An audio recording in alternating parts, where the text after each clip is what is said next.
ബാർക്കുമോർ. പിതാവിനും പുത്രനും പരിശുദ്ധ റൂഹായിക്കും സ്തുതി. ആദ്യം മുതൽ നമ്മുടെ മേൽ തൻ്റെ കരുണയും മനോണതയ്ക്കുണ്ടായിരിക്കുമാറാകട്ടെ. ആമേൻ. Praise the Lord. ഹല്ലേലൂയ. ദൈവ തിരുനാമത്തിന് മഹത്വം ഉണ്ടായിരിക്കട്ടെ. ദൈവത്തിൻ്റെ വലിയ കൃപയാൽ ദൈവവചനത്തിൻ്റെ കീഴിലായിരിക്കാൻ സ്വർഗത്തിലെ ദൈവം നമുക്കൊരുക്കിയ ഈ നല്ല അവസരത്തിനായി ദൈവത്തെ മഹത്വപ്പെടുത്താം.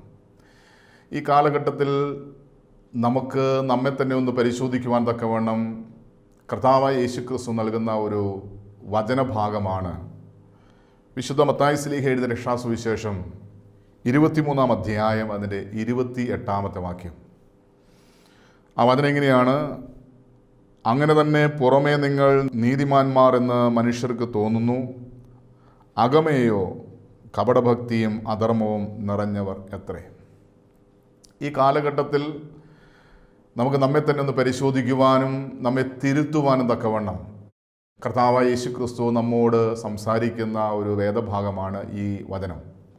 ഇത് യഹൂദന്മാരായ ശാസ്ത്രിമാരെയും പരീശന്മാരെയും നോക്കിക്കൊണ്ട് യേശു പറയുന്നൊരു വാക്കാണ്. അങ്ങനെ തന്നെ പുറമേ നിങ്ങൾ നീതിമാന്മാർ എന്ന് മനുഷ്യർക്ക് തോന്നുന്നു, എന്നാൽ അകമോ കപടഭക്തിയും അധർമ്മവും നിറഞ്ഞത് എത്രേ. നമുക്കറിയാം, ഈ പരീശന്മാർ ആരായിരുന്നു, ഈ ശാസ്ത്രിമാർ ആരായിരുന്നു എന്ന് വിശുദ്ധ ഗ്രന്ഥം പരിശോധിക്കുമ്പോൾ നമുക്കറിയാം. അതായത് ചെറുപ്പം മുതൽ ഭക്തിയുടെ അനുഭവത്തിൽ ദൈവ ഹിതമനുസരിച്ച് ദൈവവചനമനുസരിച്ച് ന്യായപ്രമാണം പഠിച്ച് അത് പരിശീലിച്ച് മറ്റുള്ളവരെ പഠിപ്പിക്കുന്ന വ്യക്തികളായിരുന്നു ഈ പരീശന്മാരും ശാസ്ത്രിമാരും. വിശുദ്ധ ഗ്രന്ഥം പരിശോധിക്കുമ്പോൾ ന്യായപ്രമാണത്തിനെതിരായിട്ട് ആരെങ്കിലും എന്തെങ്കിലും പറയുമ്പോൾ അതിനൊരു വള്ളി പുള്ളി മാറിയാൽ അതിനെ ചോദ്യം ചെയ്യുന്നവരും തിരുത്തുന്നവരുമായിരുന്നു ഈ പരീശന്മാരും ശാസ്ത്രിമാരും. അതുമാത്രമല്ല, മറ്റുള്ളവർ കാണുകെ അവർ നന്മ ചെയ്യുന്നവരും മറ്റുള്ളവർ കാണുകെ വലിയ പ്രാർത്ഥനകൾ ചൊല്ലുന്നവരും ഞങ്ങൾ ഭക്തരാണെന്ന് മറ്റുള്ള മുന്നിൽ പ്രകടിപ്പിക്കുന്നവരുമായിരുന്നു. അതുമാത്രമല്ല, അവരുടെ വേഷവിധാനങ്ങൾ, ഈ പരീശന്മാരുടെയും ശാസ്ത്രിമാരുടെയും വേഷവിധാനങ്ങൾ സമൂഹത്തിൽ നിന്ന് വേർവിട്ട ഒരു ജീവിത രീതിക്ക് തുല്യമായിരുന്നു. അതായത് ദൈവജനത്തെ നയിക്കുന്ന, അവരെ പരിശീലിപ്പിക്കുന്ന, അവരെ പഠിപ്പിക്കുന്ന ഗുരുക്കന്മാരായിട്ട് അവർ സമൂഹത്തിൽ അറിയപ്പെട്ടിരുന്നു. എന്നാൽ ഈ ഭക്തിയുടെ വേഷം ധരിക്കുന്ന, നിയമം അനുസരിക്കുന്നു എന്ന് പറയുന്ന, സമൂഹത്തിൽ നിന്ന് ലോകത്തിൽ നിന്നൊരു വേർപാട് ജീവിതം നയിക്കുന്ന ഇവരെക്കുറിച്ച് കർത്താവായ യേശുക്രിസ്തു പറയുകയാണ്, നിങ്ങൾ മനുഷ്യരുടെ മുമ്പിൽ നിങ്ങൾ നീതിമാന്മാരെന്ന് തോന്നുന്നു. നിങ്ങളെ കാണുമ്പോൾ മനുഷ്യർക്കെല്ലാം തോന്നുകയാണ് നിങ്ങൾ നീതിമാന്മാരാണ്, എന്നാൽ അകമയോ കപടഭക്തിയും അധർമ്മവും നിറഞ്ഞവയത്രേ. അന്ന് പരീശന്മാരെ നോക്കിയാണ് കർത്താവായ യേശുക്രിസ്തു അന്നത് പറഞ്ഞതെങ്കിൽ ഇന്ന് ദൈവ ഭക്തിയിൽ ജീവിക്കുന്ന ദൈവവിശ്വാസികളെന്ന് പറയുന്ന നമ്മെക്കുറിച്ച്, നാം ഓരോരുത്തരെയും കുറിച്ച് കർത്താവായ യേശുക്രിസ്തു പറയുന്ന വാക്കുകളാണിത്. അതുകൊണ്ട് നാം നമ്മെ തന്നെ ഒന്ന് പരിശോധിക്കേണ്ട ഒരവസരമാണ് ഈ കാലഘട്ടം. ഇതെന്നെക്കുറിച്ചാണോ, എൻ്റെ ദൈവം, എൻ്റെ യേശു എന്നോടാണോ ഇത് പറയുന്നത് എന്ന് പരിശോധിച്ച് തിരുത്തേണ്ട ഒരു കാലഘട്ടമാണ്. നമ്മെ കണ്ടുകൊണ്ട് കപടഭക്തിക്കാരെ എന്ന് വിളിക്കുവാൻ തക്കവണ്ണം നമ്മുടെ ഹൃദയത്തെ നാം ഒന്ന് പരിശോധിച്ചിട്ടുണ്ടോ? ഇവിടെ ഈ അധ്യായം പരിശോധിക്കുമ്പോൾ, വിശുദ്ധ മത്തായി ശ്ലീഹ എഴുതിയ രക്ഷാസുവിശേഷം 23-ാം അധ്യായം പരിശോധിക്കുമ്പോൾ, ഈ ശാസ്ത്രിമാരെയും പരീശന്മാരെയും കർത്താവായ യേശുക്രിസ്തു 7 പ്രാവശ്യം അവരുടെ പേര് വിളിച്ച് നിങ്ങൾക്ക് ഹാ കഷ്ടം എന്ന് പറയുന്നുണ്ട്. 23-ാം അധ്യായം അതിൻ്റെ 13-ാം വാക്യം, കപടഭക്തിക്കാരായ ശാസ്ത്രിമാരും പരീശന്മാരുമായുള്ളവരെ നിങ്ങൾക്ക് ഹാ കഷ്ടം. എന്നിട്ട് യേശു പറയുകയാണ്, നിങ്ങൾ മനുഷ്യർക്ക് സ്വർഗരാജ്യം അടച്ചു കളയുന്നു, നിങ്ങൾ കടക്കുന്നില്ല, കടക്കുന്നവരെ കടപ്പാൻ സമ്മതിക്കുമില്ല. ഒന്നാമതായിട്ട് കപടഭക്തിക്കാരായ ശാസ്ത്രിമാരെയും പരീശന്മാരെയും വിളിച്ചിട്ട് നിങ്ങൾക്ക് കഷ്ടമെന്ന് പറയുകയാണ്. എന്താണ് നിങ്ങൾക്ക് കഷ്ടമെന്ന് പറയാൻ കാരണം? നിങ്ങൾ സ്വർഗരാജ്യം അവകാശമാക്കിയില്ല, മറ്റുള്ളവരെ സ്വർഗരാജ്യത്തിൽ കടക്കാൻ നിങ്ങൾ അനുവദിക്കുമില്ല. ഇത് നമുക്ക് വ്യക്തമായിട്ടറിയാം. കാരണം ഇവർ ദൈവരാജ്യത്തിന് അവകാശികളാണെന്ന് സ്വയം വിധി എഴുതുന്നവരാണ്. ഞങ്ങൾ ദൈവത്തിൻ്റെ ജനമാണ്, ഞങ്ങൾ ദൈവത്തെ വ്യക്തിപരമായി അറിയുന്നവരാണ്, ഞങ്ങൾ മറ്റുള്ളവർക്ക് ദൈവത്തെ കൊടുക്കുന്നവരാണ്, അതുകൊണ്ട് ദൈവത്തിൻ്റെ രാജ്യത്തിന് ഞങ്ങൾ അവകാശികളാണ് എന്ന് സ്വയം നീതീകരിച്ചിരുന്നവരായിരുന്നു ഇവർ. എന്നാൽ യേശുക്രിസ്തുവിൻ്റെ മുഖത്ത് നോക്കി പറയാണ്, നിങ്ങൾക്ക് കഷ്ടം, നിങ്ങൾ മനുഷ്യർക്ക് സ്വർഗരാജ്യം അടച്ചു കളയുന്നു, നിങ്ങൾ കടക്കുന്നില്ല, കടക്കുന്നവരെ കടപ്പാൻ സമ്മതിക്കുന്നില്ല. ഇത് യേശു പറയാനൊരു കാരണമുണ്ട്. കാരണം യേശു തന്നെ വെളിപ്പെടുത്തുന്നുണ്ട്, സ്വർഗത്തിലേക്കുള്ള ഒരേ ഒരു വഴി കർത്താവായ യേശുക്രിസ്തു. യേശു പറഞ്ഞു, ഞാൻ തന്നെ വഴിയും സത്യവും ജീവനുമാകുന്നു. ഞാൻ മുഖാന്തരമല്ലാതെ ആർക്കും എൻ്റെ പിതാവിൻ്റെ സന്നിധിയിൽ, അതായത് നിത്യമായ സ്വർഗരാജ്യത്തിൽ പ്രവേശിക്കാൻ സാധ്യമല്ല എന്ന് കർത്താവായ യേശുക്രിസ്തു വളരെ വ്യക്തമായി ശക്തമായി ജനത്തെ പഠിപ്പിക്കുകയാണ്. ആ സമൂഹത്തിൽ ഈ ശാസ്ത്രിമാരും പരീശന്മാരും യേശുവിൽ വിശ്വസിക്കുകയോ യേശു ദൈവപുത്രനാണെന്ന് വിശ്വസിച്ച് ഏറ്റുപറയുകയോ അവർക്ക് മനസ്സിലായതുകൊണ്ട് അവർക്ക് ദൈവരാജ്യം നഷ്ടമാകുകയാണ്. അതുമാത്രമല്ല, ജനത്തെ യേശുവിൽ വിശ്വസിക്കാൻ അവർ അനുവദിക്കുന്നില്ല.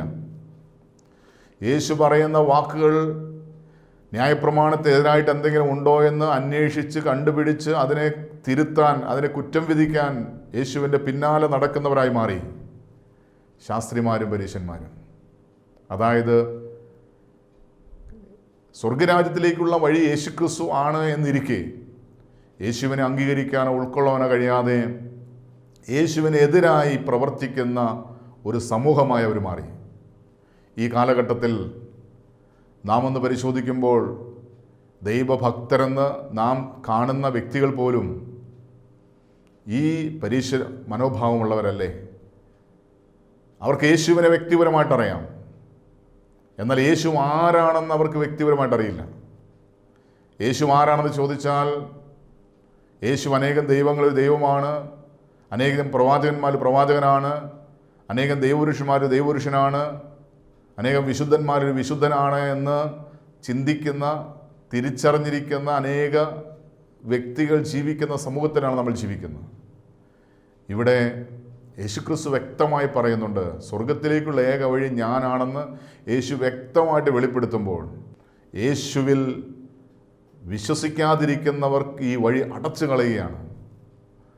നമ്മൾ തിരിച്ചറിയണം, യഹൂദന്മാർ യേശുവിനെ കർത്താവും ദൈവമായി വിശ്വസിക്കുവാനോ അവൻ ദൈവപുത്രനാണെന്ന് ഏറ്റുപറയാനോ, അവർ കർത്താവാണെന്ന് വിശ്വസിച്ച് ഏറ്റുപറയാനോ അവർ തയ്യാറായിരുന്നില്ല.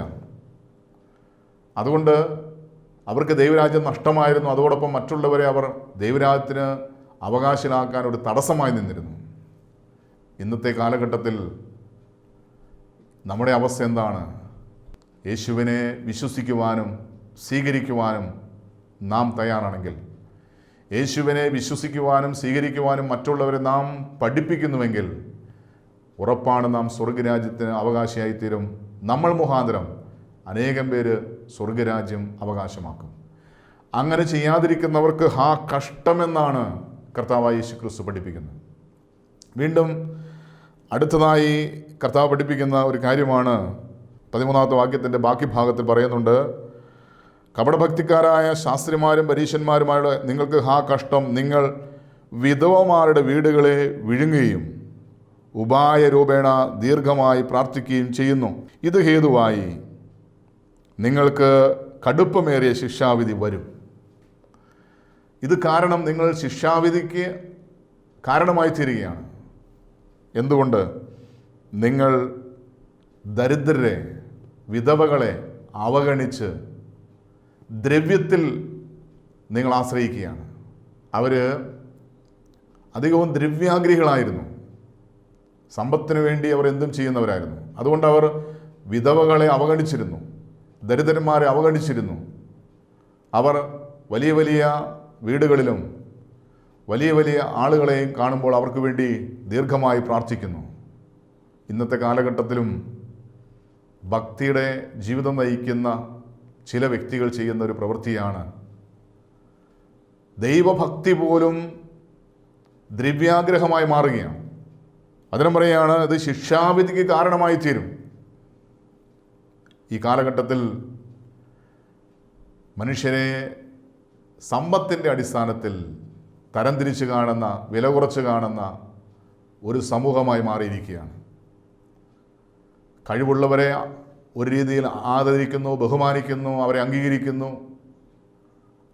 ആരാലും സഹായിക്കാൻ കഴിയാത്ത ദരിദ്രരായിരിക്കുന്നവരെ, പാവപ്പെട്ടവരെ അവഗണിക്കുന്ന ഒരു മനോഭാവമാണോ നമ്മുടെ ഭക്തി എന്ന് സ്വയം ഒന്ന് പരിശോധിക്കണം.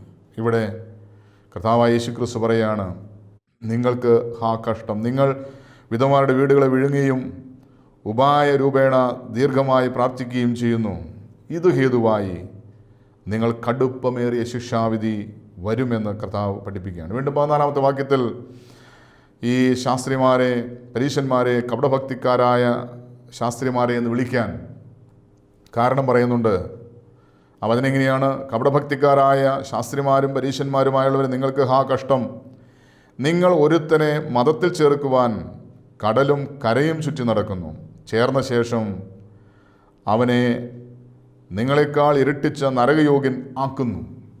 ന്യായശാസ്ത്രിമാരും പരീശന്മാരും ചെയ്തൊരു പ്രവൃത്തിയാണ് അവരുടെ മതത്തിൽ, യഹൂദ മതത്തിൽ ചേർക്കാൻ വേണ്ടി അവർ എന്ത് ത്യാഗവും ചെയ്യും. ചേർന്ന ശേഷം അതിനും പറയുകയാണ് അവനെ നിങ്ങളെക്കാൾ ഇരട്ടിച്ച നരകയോഗ്യനാക്കുന്നു. അപ്പോൾ ഈ മതത്തിൽ നിങ്ങൾ ചേർന്ന് കഴിഞ്ഞ് സ്വർഗത്തിൽ പോകാമെന്നുള്ള ആ പഠനമാണ് അനേകം പേരെ മതത്തിലേക്ക് ആകർഷിക്കുന്നത്. എന്നാൽ മതത്തിൽ വന്നു കഴിയുമ്പോൾ അവിടുത്തെ തിന്മ പ്രവൃത്തികൾ, അവിടുത്തെ പാപപ്രവൃത്തികൾ കണ്ടിട്ട് ഇവർ വേദനിക്കുമ്പോൾ അവർ നിങ്ങളെക്കാൾ ഇരട്ടിച്ച നരകയോഗ്യനാകുന്നു എന്ന് പറയുകയാണ്. അതായത് തന്നെ നയിക്കുന്നവരെ അനുകരിക്കുന്ന ഒരു സമൂഹമായി മാറുകയാണ്. ഈ ന്യായപ്രമാണം പഠിപ്പിക്കുന്ന, ഈ ഭക്തിയുടെ വേഷത്തിൽ ജീവിക്കുന്ന വ്യക്തികൾ ചെയ്യുന്ന അനീതി പ്രവൃത്തികൾ, നീചപ്രവൃത്തികൾ, പാപപ്രവൃത്തികൾ കണ്ടുകൊണ്ട് ഈ മതത്തിലേക്ക് കടന്നു വരുന്നവരും അതേ പ്രവൃത്തി തന്നെ ചെയ്യുകയാണ്. നേതാക്കന്മാർ ചെയ്യുന്ന അതേ തിന്മ അണികളും ചെയ്യുന്നു എന്ന് പറയുന്ന പോലെ തന്നെ ഇവിടെ ഗുരുക്കന്മാരായിരിക്കുന്ന, ന്യായശാസ്ത്രിമാരായിരിക്കുന്ന, പരീശന്മാരായിരിക്കുന്ന വ്യക്തികൾ ചെയ്യുന്ന അതേ പ്രവൃത്തി അവരുടെ അണികളും ചെയ്തു വരികയാണ്. ഇന്നത്തെ കാലഘട്ടത്തിൽ നാം പരിശോധിക്കണം. വിശുദ്ധിയിൽ, വിശ്വാസത്തിൽ നിലനിൽക്കാത്തൊരു നേതൃത്വമാണെങ്കിൽ അതിൻ്റെ പിന്നിൽ വരുന്ന സമൂഹം മുഴുവൻ നരകതുല്യമായ ജീവിതം നയിക്കുകയാണ്.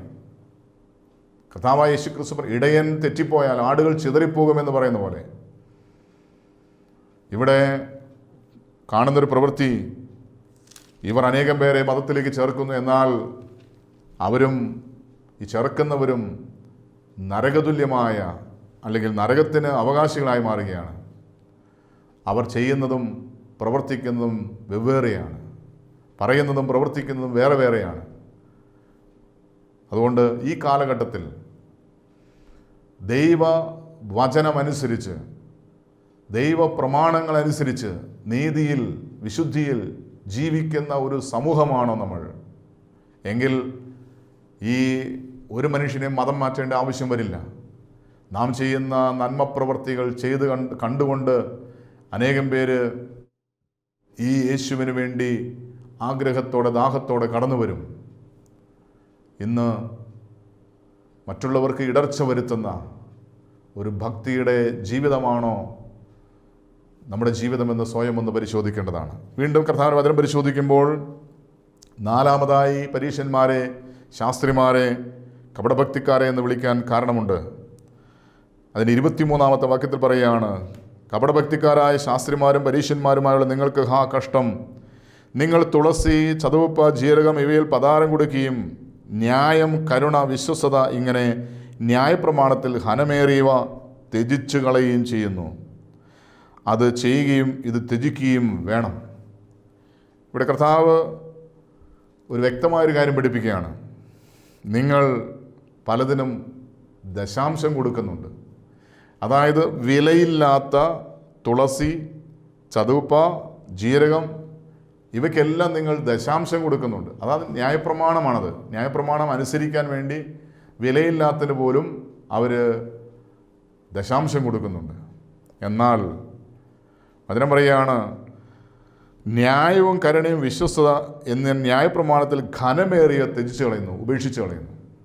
അതായത് ചെറിയ ചെറിയ നിയമങ്ങൾ അനുസരിക്കാൻ വില കൊടുക്കുന്നു, എന്നാൽ പ്രയാസമേറിയ ഘനമായ കഠിനമായ ചില നിയമങ്ങൾ ഉപേക്ഷിച്ച് കളയുന്നു. ഇന്നത്തെ കാലഘട്ടത്തിലും ഇത് തന്നെയല്ലേ അവസ്ഥ?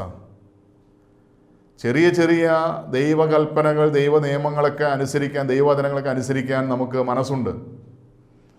എന്നാൽ ദൈവം പറയുന്ന ചില കഠിനമായ ചില കാര്യങ്ങൾ ഉപേക്ഷിക്കാൻ, പറയുന്ന ചില കഠിനമായ കാര്യങ്ങൾ ഉപേക്ഷിക്കാൻ മനസ്സില്ല.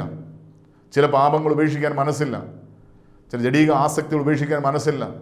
ചില ലോകത്തിൻ്റെ മോഹങ്ങൾ ഉപേക്ഷിക്കാൻ മനസ്സില്ല. അപ്പോൾ ഒരു ഭക്തിയുടെ വേഷത്തിൽ ജീവിക്കാൻ എല്ലാവർക്കും ഇഷ്ടമാണ്, എല്ലാവർക്കും അതിൽ സന്തോഷമുണ്ട്. എന്നാൽ നാം തിരിച്ചറിയണം, ഈ വേഷത്തിൽ മാത്രമാണ് ജീവിക്കുന്നതെങ്കിൽ ഇവിടെ വചനം പറഞ്ഞ നിങ്ങൾക്ക് കഷ്ടം. അതായത് ദൈവവചനം അനുസരിച്ച്, അത് നിസ്സാരമായൊരു നിയമമാണെങ്കിലും കഠിനമായൊരു നിയമമാണെങ്കിലും അതനുസരിക്കുവാൻ വില കൊടുക്കുന്നവൻ അനുഗ്രഹമായി തീരും. എന്തുകൊണ്ടാണ് ഇവർ ചില നിയമങ്ങൾ അനുസരിക്കുന്നു, ചില നിയമങ്ങൾ, കഠിനമായ നിയമങ്ങൾ ഉപേക്ഷിക്കുന്നു? അതിൻ്റെ കാരണം ദൈവത്തോടുള്ള സ്നേഹത്തെ പ്രതി അല്ല ഈ നിയമം അനുസരിക്കുന്നത്. നാം ദൈവത്തിൻ്റെ വചനമനുസരിച്ച് ദൈവഭക്തിയിൽ ജീവിക്കണമെങ്കിൽ അത് ദൈവത്തോടുള്ള സ്നേഹത്തെ പ്രതിയായിരിക്കണം. ഇന്ന് ദൈവസ്നേഹം തണുത്തു പോയതുകൊണ്ട്, ദൈവത്തോടുള്ള സ്നേഹം കെട്ടുപോയതുകൊണ്ട് ഇന്ന് നിയമമനുസരിക്കാൻ മനുഷ്യന് വില കൊടുക്കാൻ മനസ്സില്ല. നമുക്കറിയാം, നമ്മുടെ പൂർവ്വപിതാക്കന്മാർ രക്തസാക്ഷികളായത് ദൈവത്തിൻ്റെ നിയമങ്ങൾ, പ്രമാണങ്ങൾ അനുസരിക്കാൻ വില കൊടുത്തതുകൊണ്ടാണ്. അവർ അന്ന് ചില നിയമങ്ങളെ നിസ്സാരമായി കണ്ടിരുന്നെങ്കിൽ അവർക്ക് ജീവൻ നിലനിർത്താമായിരുന്നു. എന്നാൽ എൻ്റെ ജീവൻ നഷ്ടപ്പെട്ടാലും ദൈവ നിയമത്തിനെതിരായി, ദൈവവചനത്തിനെതിരായി ഞാൻ പാപം ചെയ്യില്ല എന്ന് ദൃഢമായി തീരുമാനമെടുത്തതുകൊണ്ട്, പാപം ചെയ്യുന്നതിനേക്കാൾ നല്ലത് മരിക്കുന്നതാണെന്ന് ഹൃദയത്തിൽ തീരുമാനിച്ചുറച്ച പിതാക്കന്മാരാണ് രക്തസാക്ഷികളായത്. ഇന്നത്തെ രക്തസാക്ഷികൾ നമ്മുടെ സമൂഹത്തിലുണ്ട്. കാരണം നിയമം അനുസരിക്കാൻ വില കൊടുക്കാൻ മനസ്സില്ലാത്ത ഒരു സമൂഹമായി നാം മാറിയിരിക്കുകയാണ്. ദൈവസ്നേഹം തണുത്തുറഞ്ഞു പോയതുകൊണ്ട് ദൈവകൽപ്പനകൾ പാലിക്കാൻ, ദൈവകൽപ്പനകൾ അനുസരിക്കാൻ വില കൊടുക്കാൻ മനസ്സില്ല. ദൈവം നൽകിയിരിക്കുന്ന പ്രമാണങ്ങളുടെ ലംഘനമാണ് പാപമെന്ന് ദൈവത്തിൻ്റെ വചനം വ്യക്തമായി പഠിപ്പിക്കുന്നുണ്ട്. അപ്പോൾ നാം ചില നിയമങ്ങൾ അനുസരിക്കുന്നു, ചില നിയമങ്ങൾ ലംഘിക്കുന്നു. നമുക്കിഷ്ടമുള്ള, നമുക്ക് എളുപ്പമുള്ള നിയമങ്ങൾ അനുസരിക്കാൻ നാം താല്പര്യം കാണിക്കുന്നു. ഇവിടെ നമ്മുടെ പൂർവ്വപിതാക്കന്മാരുടെ ദൈവസ്നേഹത്തിൻ്റെ ആഴം നമുക്ക് തിരിച്ചറിയാം. അവർ നിയമം ലംഘിക്കുന്നതിനേക്കാൾ വലുത് മരിക്കുന്നതാണെന്ന് തിരിച്ചറിഞ്ഞ് മരണത്തെ ഏൽപ്പിച്ചു കൊടുത്തവരാണ് രക്തസാക്ഷികളായ നമ്മുടെ പൂർവ്വപിതാക്കന്മാർ. വീണ്ടും കർത്താവായ യേശുക്രിസ്തു ശാസ്ത്രിമാരെയും പരീശന്മാരെയും കപടഭക്തിക്കാരെന്ന് വിളിക്കുന്ന അടുത്ത വചനം ഇതാണ്, 25-ാമത്തെ വാക്യം. കപടഭക്തിക്കാരായ ശാസ്ത്രിമാരും പരീശന്മാരുമായുള്ള നിങ്ങൾക്ക് കഷ്ടം. നിങ്ങൾ കിണ്ടികിണ്ണങ്ങളുടെ പുറം വെടിപ്പാക്കുന്നു, അകത്തോ കവർച്ചയും അതിക്രമവും നിറഞ്ഞിരിക്കുന്നു. അതായത് ഒരു മനുഷ്യൻ്റെ അകത്തെക്കുറിച്ച് കർത്താവായ യേശുക്രിസ്തു പഠിപ്പിക്കുകയാണ്. വീണ്ടും പറയാണ്, കുരുടനായ പരീശനെ കിണ്ടികിണ്ണങ്ങളുടെ പുറം വെടിപ്പാക്കേണ്ടതിന് മുമ്പേ അവയുടെ അകം വെടിപ്പാക്കുക. ഹൃദയത്തിൽ വഞ്ചനയും കാപഢ്യവും മാത്രമാണ്, തിന്മ നിറഞ്ഞ ഹൃദയം. ഈ കാലഘട്ടത്തിൽ ദൈവ സ്നേഹത്തിൽ ജീവിക്കുന്നു, ദൈവഭക്തിയിൽ ജീവിക്കുന്നു എന്ന് പറയുന്ന, ഭക്തിയുടെ വേഷം ധരിക്കുന്ന അനേകം വ്യക്തികളുടെ ഹൃദയം എങ്ങനെയാണെന്ന് സ്വയം ഒന്ന് പരിശോധിക്കണം. വീണ്ടും അടുത്ത വചനത്തിൽ പറയുകയാണ്, കപടഭക്തിക്കാരായ ശാസ്ത്രിമാരും പരീശന്മാരുമുള്ള നിങ്ങൾക്ക് കഷ്ടം. വെള്ള തേച്ച ശവക്കല്ലറകളോട് നിങ്ങൾ ഒത്തിരിക്കുന്നു, അവ പുറമേ അഴകായി ശോഭിക്കുന്നു, അകമേ ചത്തവരുടെ അസ്ഥികളും സകല അശുദ്ധിയും നിറഞ്ഞിരിക്കുന്നു. ഒരു ശവക്കല്ലറ എങ്ങനെയാണ് നമുക്ക് എല്ലാവർക്കും അറിയാം. പുറമെ മനോഹരമായി വെള്ളപൂശിയ മാർബിൾ കൊണ്ട് പൊതിഞ്ഞ ഏറ്റവും മനോഹരമായ, മറ്റുള്ളവരെ ആകർഷിക്കുന്ന ഏറ്റവും മനോഹരമായ രീതിയിലാണ് ഒരു കല്ലറ. എന്നാൽ അതിൻ്റെ അകത്തെ അവസ്ഥ എന്തായിരിക്കും? ചീഞ്ഞ് നാറുന്ന, ദുർഗന്ധം വമിക്കുന്ന അവസ്ഥയാണ്. ഇന്ന് ചില വ്യക്തികളുടെ, ചില ദൈവഭക്തിയിൽ ജീവിക്കുന്നവരുടെ അകത്തെക്കുറിച്ച് കർത്താവിൻ്റെ വചനം, കർത്താവായ യേശുക്രിസ്തു പഠിപ്പിക്കുകയാണ്. അകം ചീഞ്ഞ് നാറുന്ന അവസ്ഥയാണ്, സകലവിധ അശുദ്ധിയും നിറഞ്ഞിരിക്കുന്നു. അതായത് രഹസ്യ പാപങ്ങൾക്ക് അടിമയാണവർ. ഇന്ന് ഈ കാലഘട്ടത്തിൽ പുറമേ നല്ല പേരുണ്ട്, നല്ല സ്ഥാനങ്ങളുണ്ട്, അധികാര ചിഹ്നങ്ങളുണ്ട്, അല്ലെങ്കിൽ വേഷവിധാനങ്ങൾ ഏറ്റവും മനോഹരമാണ്. അകത്തെ അവസ്ഥ എന്തായിരിക്കും? വചനം പറയുകയാണ്, സകലവിധ അശുദ്ധിയും.